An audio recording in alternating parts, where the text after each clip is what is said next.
Nóirín Hayes is my name. I'm a Professor Emeritus at the Technological University in Dublin, and I'm a visiting academic in the School of Education in Trinity College, Dublin. I'm a psychologist and an early educationist. My primary degree was in psychology. Following it, I was working with people who had learning disabilities, as it was called at the time. And I became particularly interested in the early childhood experiences of the younger children. And so I went back to college, did a research master's looking at what services were available for children who had learning needs, and found that actually the services available to any young children in Ireland were only emerging. And that kind of brought me into a career which was a combination of the academic and the advocacy. And that really has been a journey that I've traveled throughout my career. Later, I went back and did my PhD, in which I did look specifically at early childhood education and care. The areas that are particularly of interest to me are curriculum and pedagogy and play.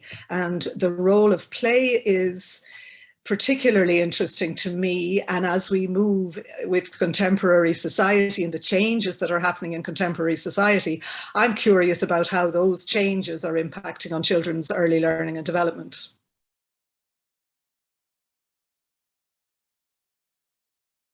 My education in psychology was through the natural sciences and heavily leaning towards the behaviorist and the experimental. And so when I graduated and started to work in services, I was endeavouring to apply some of the methodologies that I had learned about. And I was finding that there were other things like real life getting in the way.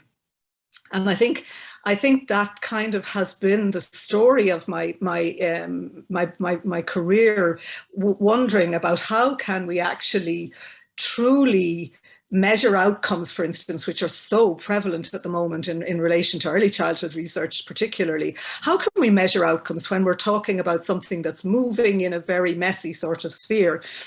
And so as I went back and did the research masters, I became aware of the work of Bronfenbrenner. Now, as it happens, I had been aware of it. When I was an undergraduate, I'd come across his comparative study between the USSR and the USA and was interested in that. But he had moved on in his thinking and become more widespread or more widely known. And so that began a kind of a lifelong commitment to looking at the complexity of human development in the real world. And Bronfenbrenner provides, for me at any rate, a very sound basis for doing that.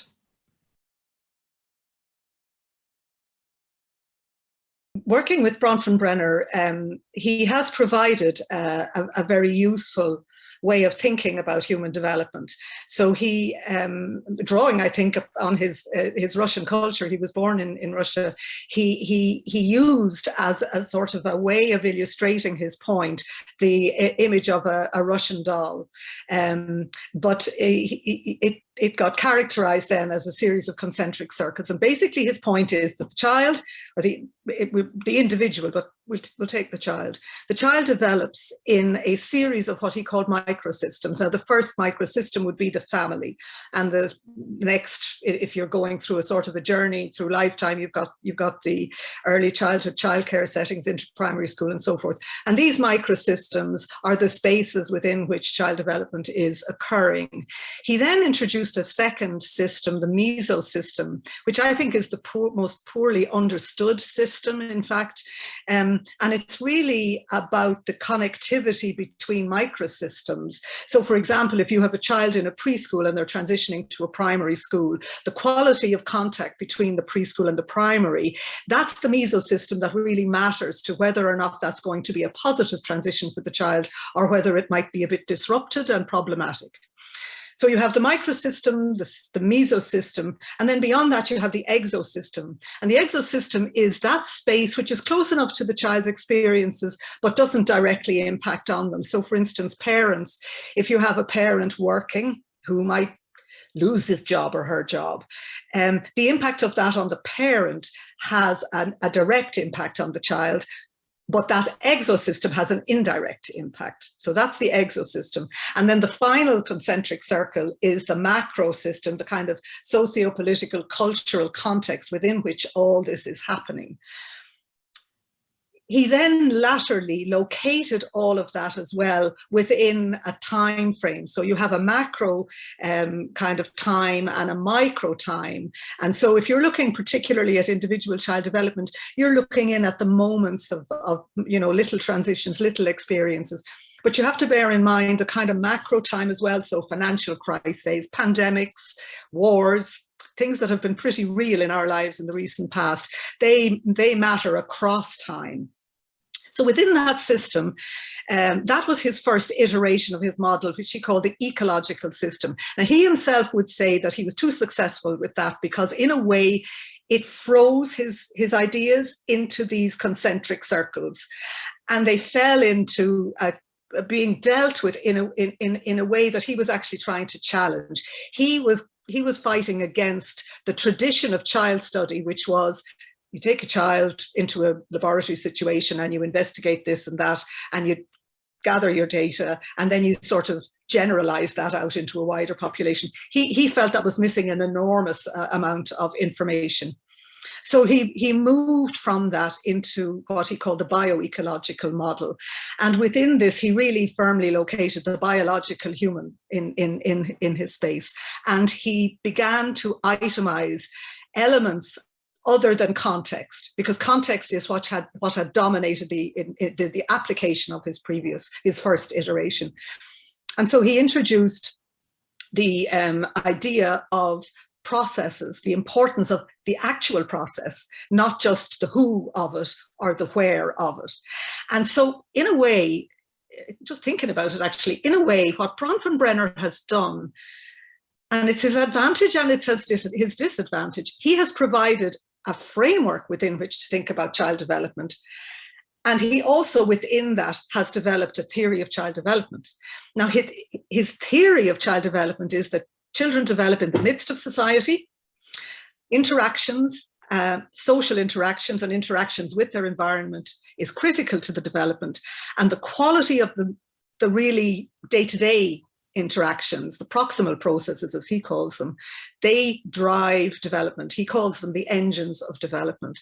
And so he characterizes this theory of child development in a 4-letter catchphrase, which is PPCT: process, person, context, and time.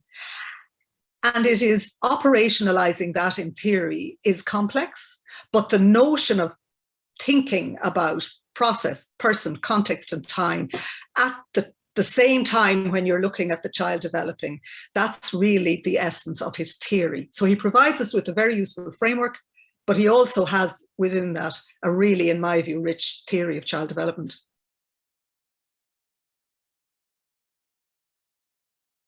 The interesting thing about updating Bronfenbrenner is that the person who probably updated Bronfenbrenner most was Bronfenbrenner himself. He was constantly, curious about the application of his theory.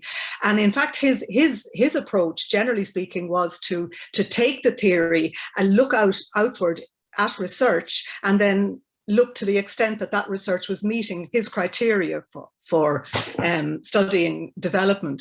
So Bronfenbrenner was kind of, updating his model all along. And yes, there have been updates to his model. He died in 2005, and the last sort of publication that's attributed to him, he would have been talking about television, for instance, and video, but he would not at all have had any indication that this growth in the digital world was going to happen. He'd be truly excited by it, I'm absolutely certain, and he would be looking to see how it could map into his world view, if you like. And so there are people looking at the application or the inclusion of this digital world into the Bronfenbrenner model. it's kind of an interesting dilemma. I should say just on this issue, I think in addition to updating the model, if I can pause for a moment, I think that the model, the power of the framework has grown even more than I think Bronfenbrenner might have considered. So there are people who look to sociological research, educational research, psychological research, and kind of locate it within that framework, which would have appealed, I think, to Bronfenbrenner. And so to some extent, you could argue that it's a reuse of his model. The difficulty he would have, and as I say, this is one of the problems, is that if you simply use the systems and don't think about the dynamic that system is and that power of the bi-directional interactions that happen across systems, you lose the essence of it. One of the areas I mentioned that is of interest to me is early childhood and play. And some years ago, because I recognized that play was going to change, and I was a little bit concerned, for example, that there was a sort of an immediate statement about early childhood that you should limit the screen time, for instance, which was a really big kind of message that was coming. And I live with a computer scientist who is very cutting edge kind of computer science. So we've had computer science and computers in our lives going back to the very, very, very, very, very first Apple. And my children have all grown up in it, and I've watched children with technology. So around the mid-2000s, maybe can't remember really, was it around 2010, I became interested in play and technology and asking children about their experiences with play, because I believe that there are affordances in technology which actually match some of the affordances that you find out in nature and that you find in pencils and pens and in jigsaws and so forth. So I was kind of curious about that. And so I think there's a world of potential there. And I know there are people there, and I've had contact with colleagues who are looking at, for instance, closely looking at digital play and the convergence of the digital into the real, as it were, world, because in fact, the digital is part of our real world. So there is that kind of thing happening. And that's exactly where I think Bronfenbrenner would be chatting to people, talking to people, and theorizing himself, if you like. So there's some exciting work going on there. There's some researchers who are looking, or scholars, I think I should probably, because it's very much at that broader sort of theoretical level, are thinking about maybe the virtual world is a different world and we need to think of it differently. I think my bias is more towards the idea that it's part and parcel of the real world into which children grow. And I think perhaps the COVID-19 experience has shown us just how ordinary the virtual is in children's lives. So yeah, there's a lot happening in the Bronfenbrenner space around this new world. Within the broad bio-ecological model, if you read Bronfenbrenner, and he was quite a prolific author, he was not unaware of the fact that the important processes are not always human to human. And he was also well aware of the importance of relationships and interactions going through life. And sometimes they are with beautiful objects like art. Sometimes they are with, material objects like mud and sand and whatever outside. And sometimes they're with ideas. So I think that there is a space in the broad kind of world that he thought of that would accommodate the digital world. What we do have to look at, however, is the essential ingredients to the development being kind of productive, or the experience being productive. And so he talked about bi-directional. And there are emotional responses which an object can, for example, have. And the extent to which that is bi-directional, if we think about person to person, it's not perhaps that evident. But I do think we shouldn't try to slot the digital into the jigsaw and the whatever when we talk about digital play. But what we do need to think about are the features of play that are valuable to development, and what are the features that we value, say, for example, in our culture, because of course culture is a really strong role to play in all of this. So what are the features that are important to us when we think about the importance of play to children's development? And when I say us, I'm talking about those of us in early childhood education who recognize the unique feature of early childhood education is the integrative nature of learning and the role of play. And I think there will be a space there for the virtual and the digital, the world out there. And it'll be an exciting place to explore. And the explorations that are beginning are really interesting. I think it will become the part of the microsystem that the child is growing up in, whether it is the microsystem of the family, whether it is the microsystem of the preschool or the school. It will impact on the mesosystem because it will be the medium of the mesosystem in many instances. So it's a very pervasive world, the virtual world. So there's a challenge there, but I certainly think that there's space there too within the Bronfenbrenner, broad Bronfenbrenner model and theory.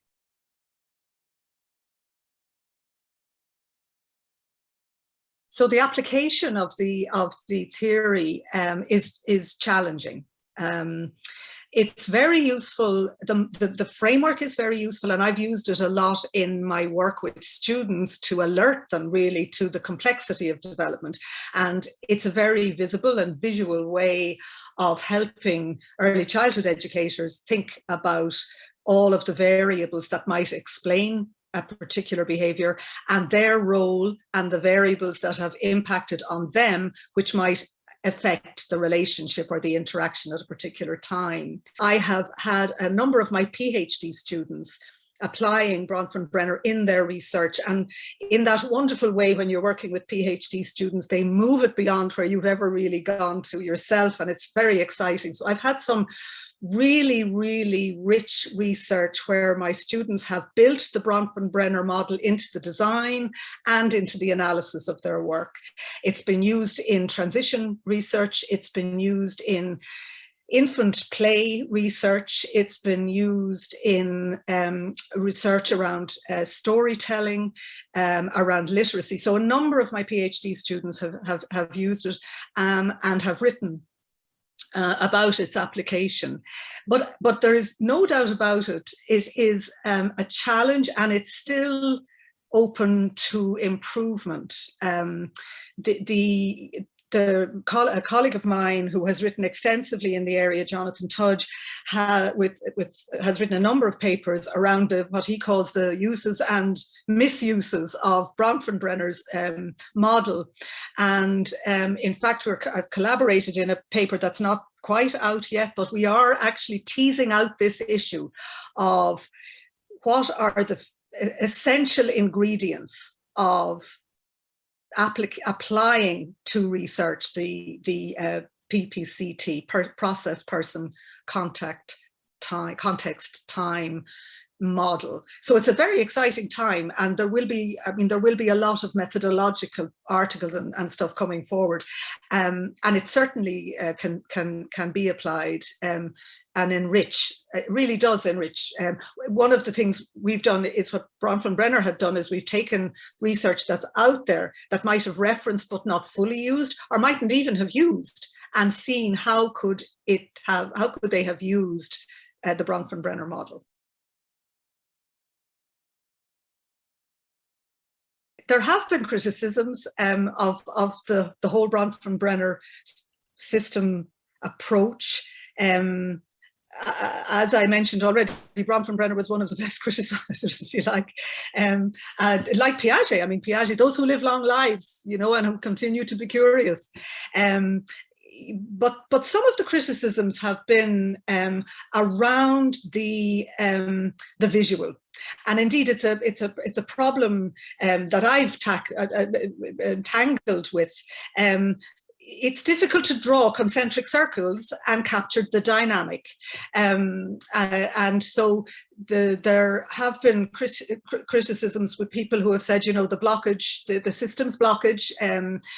I mean, I know that has it has a broader notion what systems blockage mean, but the idea that, you know, you're trapped inside this system. And I remember with my students would show, and I have them around the place here, Russian dolls to explain the point. And then I was thinking, by the time I get to the macro system, where's the child? Absolutely invisible. And so there's a lot of critique about his model from that perspective. Now, I would argue that this meso system has the potential for, although perhaps not explicitly expanded in this way, it I think acknowledged the across systems, the communication across systems as well, the communication across systems as well. And so I've often thought, if I was rich and had plenty of time and new artists who are really adaptable for me, I'd love to get a perspex model of the whole kind of framework with LED lights and dynamic arrows moving across, to just actually visualize that dynamic that is in there. And indeed, it occurs to me that now that we have this expansive virtual world out there, maybe there is a virtual possibility that I could use to illustrate the model more thoroughly and to kind of challenge some of the negativity that there can be around the sort of strict idea of these systems. Creating a new theory is a very challenging question, isn't it? Because sometimes I was struck as a student by the fact that Piaget, who, despite the fact that I moved away from him, was an enormous influence in my thinking. And really, he, among some other key people, listened to the wrong answers, asked questions that weren't standard, looked at the anomalies. And one of my concerns, I think, is that there seems to be abroad this notion that research has to answer the research question.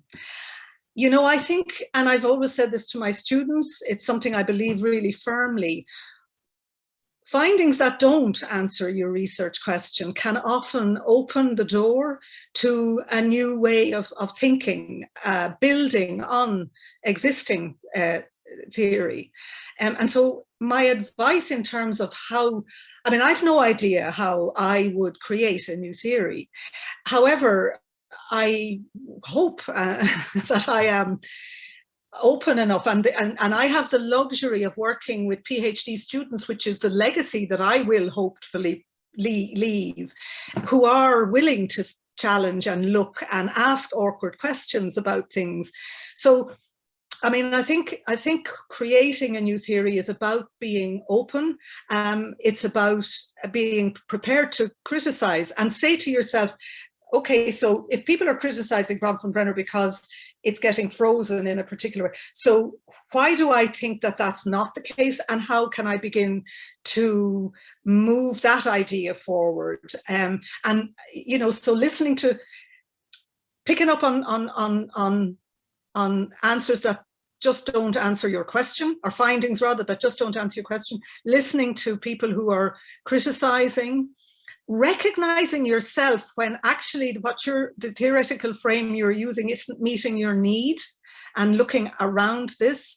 I think my student will recognize herself, and I'm not going to name her, but one of my students who was just at one of her progression exams was asked a question and suddenly realized that actually the theorist that she was linking in wasn't enough of a link, went away, added another year onto her studies to make sure she actually had fitted it all together. One of my really excellent students. So I think you need to be prepared to do that, and it's out of collaboration, it's out of failure, it's out of curiosity that new theories emerge.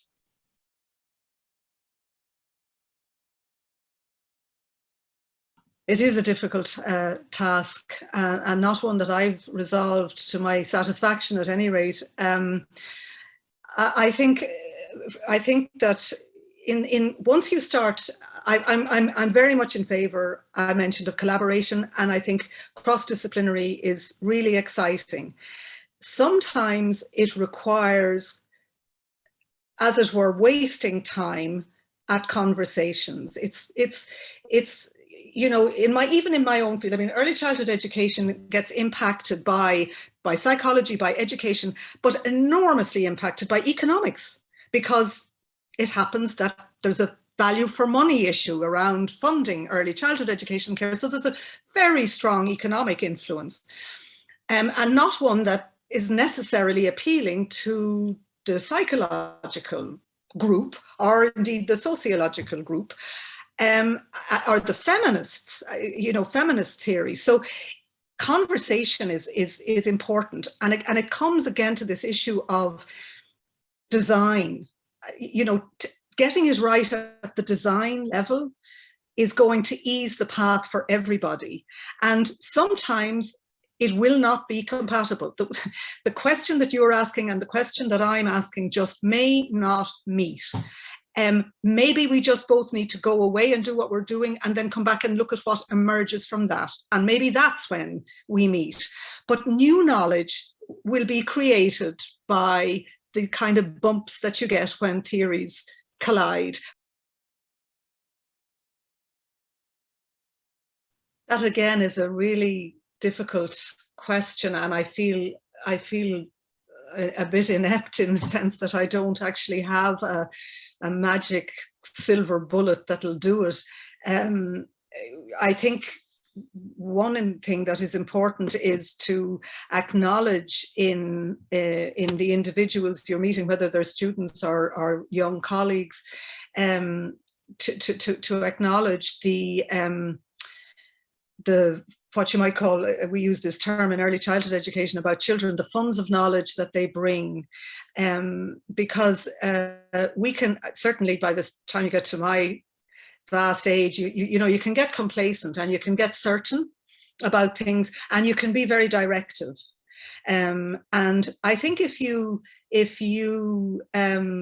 encourage in young researchers, and some of them don't need encouragement in a big way, but if you respect, if you like, the kind of curiosity that they have, that and give it a little bit of freedom. You do have to be the sort of person who can curb the freedom, though. I was very fortunate to have that kind of guidance, because I did have a tendency to fire on multiple cylinders. And maybe that's something I would say, go for one gap that you identify, not a multiple array of problems that you want to answer. So in a way, I mean, if I can give you an example of what I do is, when a student comes to me, or somebody who's developing a research proposal comes to me with the title, I take the title and I isolate out the key words in the title, and I get them to pull out a paragraph or think out a paragraph about how they're going to answer that, and this and what have you. Generally speaking, particularly with a PhD, you know, a new student, they will realize that they have a title that is just way beyond their possibility of anybody really to achieve in a PhD. And so it's really, I mean, it's not a great answer for you in a sense, but it is about helping and giving, from somebody of, like, at my stage, giving that kind of opportunity to somebody to say, well, what I really meant was, or when I said I wanted to do this and that, it was actually that I wanted to get to, and then get people down to thinking about clearly what it is, and then frame that as the question that you've arrived at, and stick it up against the wall that you're facing when you're thinking and writing, you know.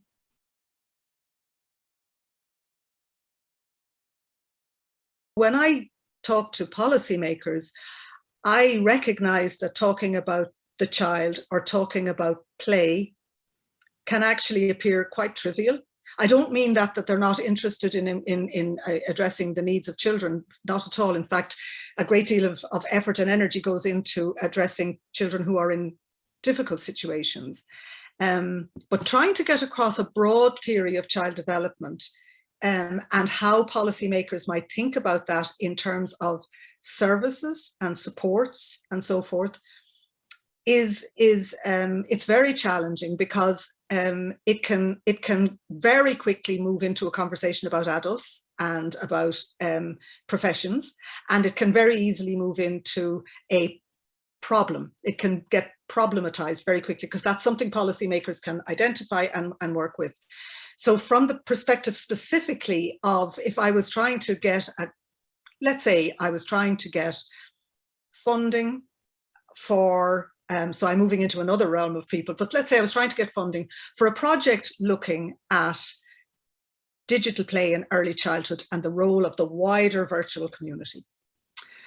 It would be the button I'd be pressing in order to get the funding would be the digital and the virtual. It wouldn't be the play button, and it wouldn't be the child button, because those are not the kind of things at the moment that might unlock the funding. So I suppose you have to think about how you translate. If you're using findings from something else that you want to leverage to get funding for something else, you have to think very carefully about how you translate.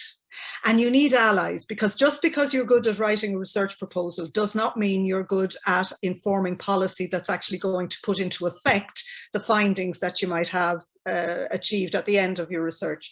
So you need a team. There needs to be a team, and you need somebody who is a good translator. And there are people, I mean, I'm fortunate in being able to avail of, at some stages in my career at any rate, people who could translate a slightly complex set of data and findings into a neat piece of language that resonated. And so I have, over the years, seen phrases that you want to get into policy documents, commitments which may be more rhetorical than actual, but they get in and then can be kind of moved on. So strategy, you need a strategy for it.